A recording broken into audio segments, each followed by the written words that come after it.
ओम शांति। 12 मई 2025 बाबा के महावाक्य। मीठे बच्चे, धंधा आदि करते भी सदा अपनी गॉडली स्टूडेंट लाइफ और स्टडी याद रखो। स्वयं भगवान हमको पढ़ाते हैं, इस नशे में रहो। प्रश्न: जिन बच्चों को ज्ञान अमृत हजम करना आता है, उनकी निशानी क्या होगी? उत्तर: उन्हें सदा रूहानी नशा चढ़ा रहेगा और उस नशे के आधार पर सबका कल्याण करते रहेंगे। कल्याण करने के सिवाय दूसरी कोई बात करना भी उन्हें अच्छा नहीं लगेगा। कांटों को फूल बनाने की ही सेवा में बिजी रहेंगे। ओम शांति। अब तुम बच्चे यहाँ बैठे हो और यह भी जानते हो कि अभी हम पार्टधारी हैं। 84 जन्मों का चक्कर पूरा किया है। यह तुम बच्चों की स्मृति में आना चाहिए। जानते हो कि बाबा आया हुआ है हमको फिर से राज्य प्राप्त कराने व तमो प्रधान से सतो प्रधान बनाने।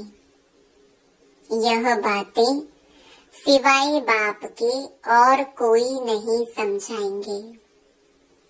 तुम जब यहाँ बैठते हो तो तुम जैसे स्कूल में बैठे हो, बाहर हो तो स्कूल में नहीं हो। जानते हो यह ऊंच ते ऊंच रूहानी स्कूल है। रूहानी बाप बैठ पढ़ाते हैं। पढ़ाई तो बच्चों को याद आनी चाहिए ना। यह भी बच्चा ठहरा। इनको अथवा सभी को सिखलाने वाला वह बाप है। सब मनुष्य मात्र की आत्माओं का बाप वह है। वह आकर शरीर का लोन लेकर तुमको समझा रहे हैं, रोज समझाते हैं। यहाँ जब बैठते हो तो बुद्धि में स्मृति रहनी चाहिए कि हमने 84 जन्म लिए। हम विश्व के मालिक थे, देवी देवता थे, फिर पुनर्जन्म लेते लेते आकर पट पड़े हैं। भारत कितना सॉल्वेंट था, सारी स्मृति आई है। भारत की ही कहानी है, साथ साथ अपनी भी। अपने को फिर भूल ना जाओ। हम स्वर्ग में राज्य करते थे, फिर हमको 84 जन्म लेने पड़े। यह सारा दिन स्मृति में लाना पड़े। धंधा आदि करते स्टडी तो याद आनी चाहिए ना। कैसे हम विश्व के मालिक थे, फिर हम नीचे उतरते आए, बहुत सहज है। परंतु याद भी कोई को रहती नहीं है। आत्मा पवित्र ना होने कारण याद खिसक जाती है। हमको भगवान पढ़ाते हैं, यह याद खिसक जाती है। हम बाबा के स्टूडेंट हैं। बाबा कहते रहते हैं, याद की यात्रा पर रहो। बाप हमको पढ़ाकर यह बना रहे हैं, सारा दिन यह स्मृति आती रहे। बाप ही स्मृति दिलाते हैं, यही भारत था ना। हम सो देवी देवता थे, सो अब असुर बने हैं। पहले तुम्हारी भी बुद्धि आसुरी थी, अब बाप ने ईश्वरीय बुद्धि दी है। परंतु फिर भी कोई कोई की बुद्धि में बैठता नहीं है, भूल जाते हैं। बाप कितना नशा चढ़ाते हैं, तुम फिर से देवता बनते हो तो वह नशा रहना चाहिए ना। हम अपना राज्य ले रहे हैं, हम अपना राज्य करेंगे। कोई को तो बिल्कुल नशा चढ़ता नहीं है। ज्ञान अमृत हजम ही नहीं होता है। जिन्हें नशा चढ़ा हुआ होगा उन्हें किसका कल्याण करने के सिवाय दूसरी कोई बात करना भी अच्छा नहीं लगेगा।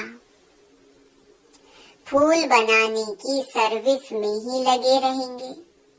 हम पहले फूल थे, फिर माया ने कांटा बना दिया, अब फिर फूल बनते हैं। ऐसी ऐसी बातें अपने से करनी चाहिए। इस नशे में रह तुम किसको भी समझाएंगे तो झट कोई को तीर लगेगा। भारत गार्डन ऑफ अल्लाह था, अब पतित बन गया है। हम ही सारे विश्व के मालिक थे, कितनी बड़ी बात है। अभी फिर हम क्या बन गए हैं, कितना गिर गए। हमारे गिरने और चढ़ने का यह नाटक है। यह कहानी बाप बैठ सुनाते हैं, वह है झूठी, यह है सच्ची। वह सत्य नारायण की कथा सुनाते हैं, समझते थोड़े हैं कि हम कैसे चढ़े फिर कैसे गिरे हैं। यह बाप ने सच्ची सत्य नारायण की कथा सुनाई है। राजाई कैसे गवाई, यह सारी है अपने ऊपर। आत्मा को अभी मालूम पड़ा है कि हम कैसे अब बाप से राजाई ले रहे हैं। बाप यहाँ पूछते हैं तो कहते हैं हाँ नशा है, फिर बाहर जाने से कुछ भी नशा नहीं रहता। बच्चे खुद समझते हैं, भल हाथ तो उठाते हैं, परंतु चलन ऐसी है जो नशा रह न सके। फीलिंग तो आती है ना। बाप बच्चों को स्मृति दिलाते हैं, बच्चे तुमको मैंने राजाई दी थी, फिर तुमने गवा दी। तुम नीचे उतरते आए हो क्योंकि यह नाटक है चढ़ने और उतरने का। आज राजा है, कल उसको उतार देते हैं। अखबार में बहुत ऐसी ऐसी बातें पढ़ती हैं, जिसका रिस्पॉन्ड दिया जाए तो कुछ समझे। यह नाटक है, यह याद रहे तो भी सदैव खुशी रहे। बुद्धि में है ना, आज से 5000 वर्ष पहले शिव बाबा आया था, आकर राजयोग सिखाया था, लड़ाई लगी थी। अभी यह सब राइट बातें बाप सुनाते हैं। यह है पुरुषोत्तम युग। कलयुग के बाद यह पुरुषोत्तम युग आता है। कलयुग को पुरुषोत्तम युग नहीं कहेंगे, सतयुग को भी नहीं कहेंगे। आसुरी संप्रदाय और दैवी संप्रदाय कहते हैं। उनके बीच का है यह संगम युग।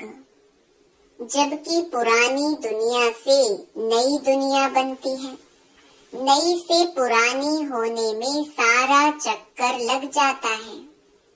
अभी है संगम युग। सतयुग में देवी देवताओं का राज्य था।